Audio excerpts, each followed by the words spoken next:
Yo, what is going on, guys? Johnny GB here, bringing you guys week number 4 of the Pokemon Masters Cup, the PMC. We are taking on the Lawrence Talonflames. Let me get this overlay off preview here so you guys get the fresh overlay. That is editing for me. We are taking on the Lawrence Talonflames. Their coach, Garchomp The God. Go check out his channel along with all the other PMC coaches. Those are available down in the link description below, as well as the Johnny GB Discord. If you guys haven't joined that, that is the Johnny GB Country Club personal Discord server. You can hang out, talk about trading card games, help team build, talk about the new Pokemon games, Smash Bros, whatever you guys want to talk about, that is available down in the description as well. So you guys saw the team builder, you guys saw some of the stuff we're bringing, so I don't have to really go over the team. You guys see my opponent's team. He does have the Lucha core, no surprise. He also brought Incineroar, and what surprised me was he didn't bring Haxorus, which was a little bit of a surprise to me. I really thought Haxorus would come against me, seeing as I am very Dragon Weak, my fairy being Rabombi. So we're going to hop right into the battle here. A tricky one, nonetheless, as I have to really play around that Tapu Koko Hawlucha core, really make sure I put myself in a position to not lose to that core. So he's going to lead off with his Excadrill, as I do end up leading off with my Choice Scarf Heliolisk. The reason I did this is I can pretty much just Volt Switch against anything that he, or not Volt Switch, U-turn, and seeing that he's Air Balloon probably means he was prepared for potentially Earthquake, Dragon Dance, Charizard. But with me just going for the Choice Scarf U-turn, that Air Balloon is now popped. I'm not too worried about the Air Balloon. I am worried about him setting up the Stealth Rock, so I just go hard Mandibuzz. Basic switch in just to scout to see what he has, and I know Mandibuzz really means a free Tapu Koko switch in. That is what I'm worried about, is when Mandibuzz comes in, Tapu Koko comes in for free. But instead he actually goes out to his Weezing, which kind of surprised me. So I'm able to fire off a Defog. One, I don't want rocks on my field because I have a Charizard. I need to keep the rocks off my field. And two, it's just chip damage to weaken stuff for Tapu Koko. So with Mandibuzz, I'm pretty sure Toxic is coming, so Celesteela is obviously the safe switch in for me. I'm not too worried about what Weezing can do to me. As far as him showing off Toxic, I have to keep an eye about that for my Mandibuzz, so I don't get my Mandibuzz poisoned. He's going to show off the Flamethrower. I figured Flamethrower would come on Weezing to hit Celesteela. He does snag the burn. It does only hurt my Heavy Slam. But I was able to fire off a Leech Seed and actually get some recovery onto my Celesteela. So, I mean, you know what? I guess that's actually worth it. Again, Flamethrower with the Leech Seed is doing absolutely nothing to my Celesteela. And here comes the Incineroar. So, Incineroar coming in, I have a couple options here. I could have just stayed in and protected. But instead I fire off an Air Slash, kind of just a scout to see how bulky his Incineroar is, or how bulky his Weezing is, to see if he has any special defense investments. So withdrawing Celesteela, I'm not really staying in against the Incineroar. I know it can get U-turned, so it's a bit of an issue, and he's actually going to show off the Firium Z.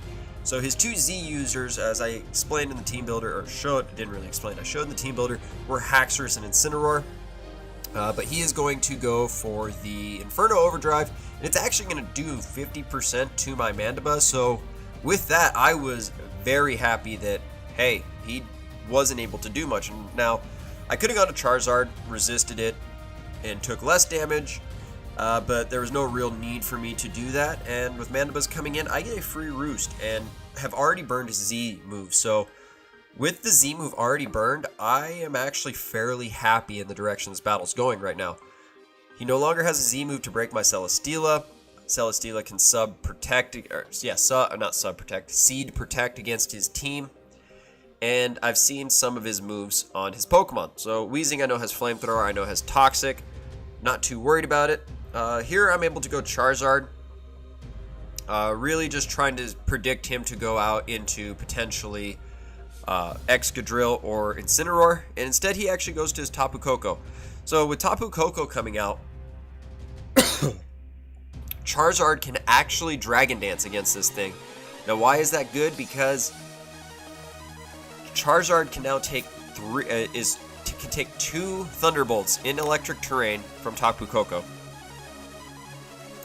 So he's going to show off U-turn here, which I thought was interesting, as it does give me a free Dragon Dance. Now the thing with the free Dragon Dance is he's going to go Incineroar here and get the Intimidate off. So I'm still going to get the +1 speed, but I will get that neutral attack now. But Earthquake still can actually pick up a KO against this thing. It can pick up a KO against Excadrill, I believe, now that I popped the Air Balloon. And Weezing, it really depends. Toxic prevents me from making the Weezing setup fodder. So Earthquake is going to... I will connect the Earthquake, and down goes the Incineroar. So right there, we're taking this early 6-5 lead. Charizard doing what it needed to do. Now in comes the Aerodactyl. So I have enough bulk on this to take a Stone Edge. Now, as far as being able to knock this thing out with Dragon Claw, that's a little bit of a different story because I am only neutral. I am not +1. I still go for the Dragon Claw here just because it's going to do well over half. And instead, he decides to opt to run Rock Slide. So that's even better for me, as Stone Edge would have killed my Charizard had he connected it. But now my Charizard can get a free Dragon Claw or Earthquake. He goes out to his Weezing. Now, I wish I had clicked Roost, because I know he can't risk his... Aerodactyl. But you know what, with Weezing here, I can Roost, I can set up Dragon Dances, to put myself in a position to where Tapu Koko and Hawlucha can't really beat me if I get to enough speed to where a +2 Hawlucha doesn't outspeed me. I'm fine. He's going to just go for the Sludge Bombs here, and I know with Sludge Bomb I'm flirting with critical hits. I'm flirting with critical hits, and I'm flirting with poisons. That is the one thing I knew. Eventually here I would get poisoned. And he makes the great play, and he will be going for Toxic here within the next couple turns on the turns that I'm here roosting. I am letting him get Black Sludge Recovery, which is a downside, especially when I have my Celesteela right there. I could have gone into my Celesteela any of these turns. He doesn't have rocks on his side of the field, so I really took it as a chance that this was pretty much the only time I was going to get my Charizard to +1, forgetting that, hey, I switch into Koko easy. I'm not too worried about Koko, and I end up letting my Charizard get poisoned. Bad play there on my part when, hey, I should have just gone to Celesteela because Flamethrower doesn't bother me, and when I look at the rest of his team, I just fire off Leech Seeds. He doesn't have the Incineroar anymore, so his only check to my Celesteela now is the Tapu Koko, in which I could Protect, Scout, Leech Seed Recovery, start draining its health. But alas, that's the way I ended up playing it. Now with Charizard here, I'm just going to go for Dragon Claws. I am +1 attack, so I should be doing about 50% to the Weezing. He's going to go for Sludge Bomb, and with Sludge Bomb, I believe plus Toxic will end up ultimately knocking out my Charizard. So really, I just played poorly around Charizard here. Again, I just had that Celesteela sitting in the back that I should have gone into that I did not. But Heliolisk comes in, and I can U-turn here. I could click Hyper Voice, I could click Grass Knot, but you know what, U-turn is the right play for me. He does go out into his Excadrill, so I'm not overly concerned with Excadrill, but it leads to a really poor decision here. So I have Mandibuzz, I have Celesteela, and I decide to go out to my Roserade here, and just a bad play here. I go for Giga Drain. And it's going to do pretty much nothing to the Excadrill, and I'm ultimately going to fall to the Earthquake. And it was just poor play. I had Celesteela there. I go Celesteela, I set up a Leech Seed. I don't care if he sets up rocks because I still have my Mandibuzz. As I drop my water bottle cap. So he's now able to get the Stealth Rocks up. So if I would have just gone Celesteela, I could have just Leech Seeded. Now my Celesteela is gaining recovery to counteract that burn. And again, I have ways to get rid of the Stealth Rocks. I played it in a position to where, hey, I didn't really play the Stealth Rocks well at all. So it was just poor effort there on my part, just that entire sequence of Charizard, Roserade, Celesteela here. But I'm firing off a second Leech Seed. Switching out's obvious because his Excadrill still can do a little bit of work against my Charizard. And with Celesteela here, I'm getting the Leech Seed recovery against the Weezing, and I can actually fire off a Flamethrower, or not a Flamethrower, an Air Slash to pick up a kill and actually start boosting my defense. So if my defense is getting boosted and I can get rid of Koko, Hawlucha can't really do anything to me. So I'm just firing off a Protect here in case he does want a Flamethrower. That just lets me get more Leech Seed recovery and put Weezing in a position to where Air Slash will actually pick up a kill. I don't have any attack investments into the Celesteela, and Heavy Slam at this point is actually absolutely useless since I'm burned. Pretty much making Flash Cannon probably the more optimal play, but I mean, I am heavier. But Air Slash is going to come through, it's going to connect, and it will knock out the Weezing. So we are now up in a very good spot. We're 5-4. I did let my Roserade, and we're tied 4-4. I did let Charizard and Roserade go down, just very poor play and execution on my part. He's going to go out to Captain, which is his Tapu Koko. Again, at this point, Charizard's gone. I don't have a very good switch into Tapu Koko. Roserade's gone, so one of my Tapu Koko checks is gone. But he's actually going to withdraw his Tapu Koko, and he's going to go out to his Mega Aerodactyl. And I just went for Protect to Scout. I have +1 defense, so I can take hits from this Aerodactyl. And he's actually going to set up a Tailwind, which I found interesting. Pretty much just allowing his team to outspeed the rest of mine. And it will allow Celesteela to pick up a second kill. And now Celesteela is +2 defense, so I know I can take Hawlucha hits very well. And you know what? I'm very happy right now. I have the Wakanberry still, so if I need to hit Koko, I can. And here he actually does go to his Tapu Koko. I do have my Mamoswine in the back here, and this is where I played around this very poorly. Had I gone Mamoswine any of these, let's see, next 5 turns, I want to say. Actually, this next turn, had I gone Mamoswine right here, I'm in a very good spot because Mamoswine pretty much just picks up a kill. That's all it was. Mamoswine just picks up a kill at this point. I'm not worried about anything. I would have had Celesteela, even just taking the Wakanberry. I'm getting the Leech Seed here. I protect next turn, so I'm getting Leech Seed recovery there. Actually, I don't believe I protect. Yeah, I protect, so I'm getting Leech Seed recovery. I'm weakening Tapu Koko. He's just going for Thunderbolt. If I go Mamoswine here, he has Excadrill, doesn't want to take an Earthquake. Hawlucha doesn't want to start taking chip damage against me now. And Tapu Koko, if he stays in, goes for Earthquake, gets blown back by... Or if I stay and go for Earthquake, the Tapu Koko gets blown back.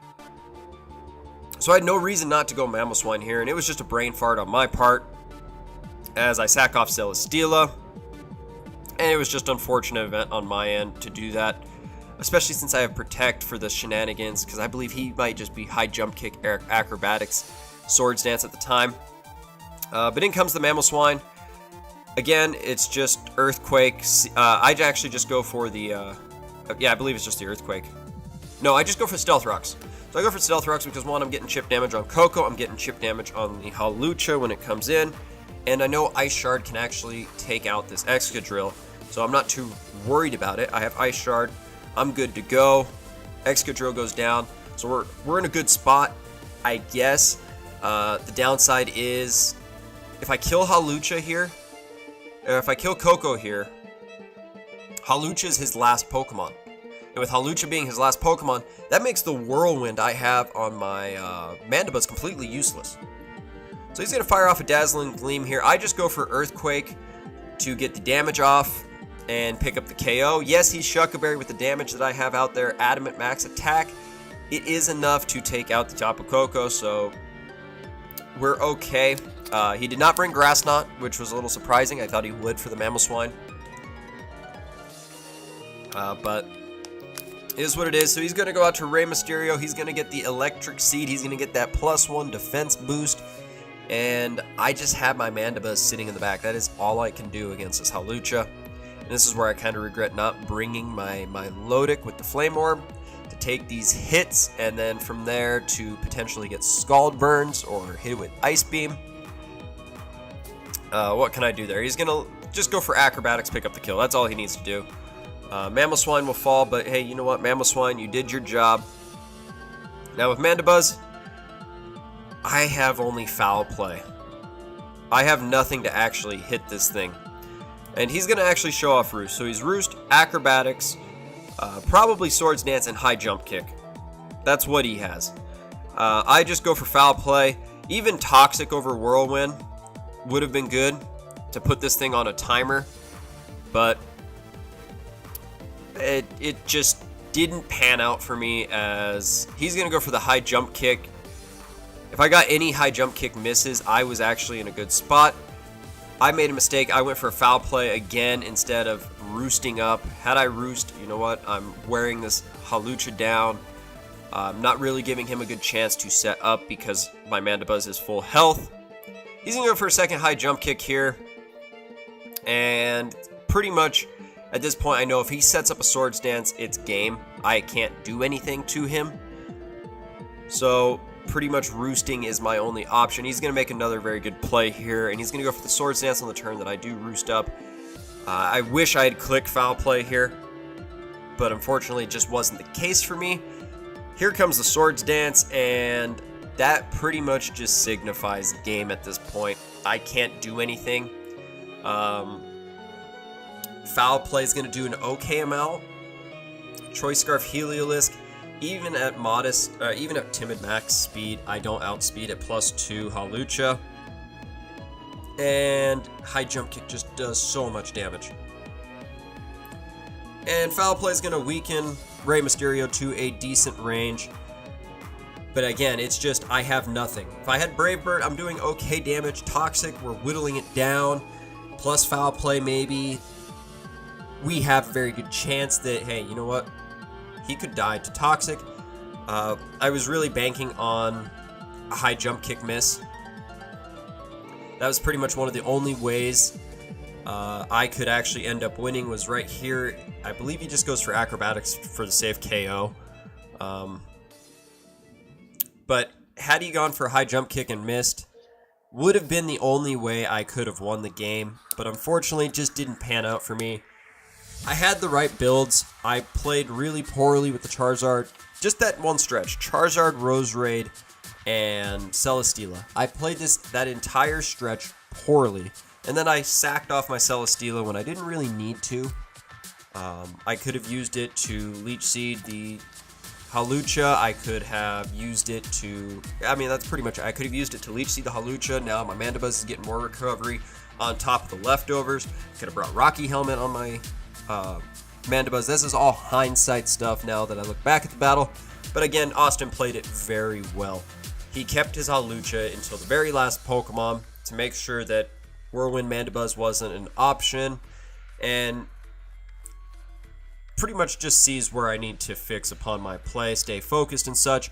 But if you guys enjoyed our Week 4 battle, go ahead, click that like button, comment your guys' support for the Oregon Duckletts down below, subscribe to the channel if you guys enjoyed this battle.